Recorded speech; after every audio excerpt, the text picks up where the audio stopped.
அன்பானவர்களே, உலகம் வந்து திருவள்ளுவர் சொன்னார் பார்த்தீங்களா? அந்த மாதிரி 2 வரி தாங்க வாழ்க்கை. புரியுதுங்களா? அரசனை விட்டுட்டு ஆ என்னது?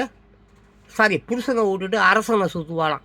அது என்னமோ அரச மரம் அப்படின்றாங்க. இந்த மாதிரி ஆயிரம் ஆயிரம் ஆயிரம் பழமொழிகள் இருக்குது. எல்லாத்தையுமே தப்பு தப்பாக திருச்சி பேசுகிறவன் தான் மனுஷன்.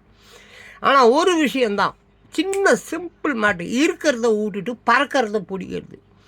புரியுதா? ஆமாம், அது தவறு.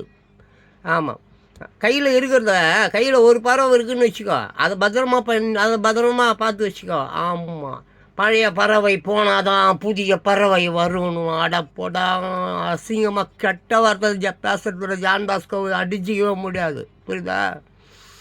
உனக்கு என்ன இருக்குது? 10 விரல் இருக்குதுயா, கைகள் இருக்குது, கால்கள் இருக்குது, அப்புறம் என்னத்துக்குயா உனக்கு கவலை?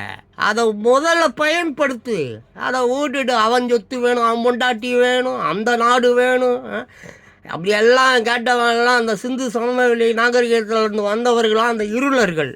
அவங்ககிட்ட போய் கேட்டால் அவன் யாருன்னே தெரியாதுன்றான். என்னையா உங்கள் லாஜிக்கும், நீங்களும் உங்கள் வாழ்வாதாரமும் உங்கள் பண்பாடும் உங்களுடைய பரிவர்த்தனையும் அழைச்சி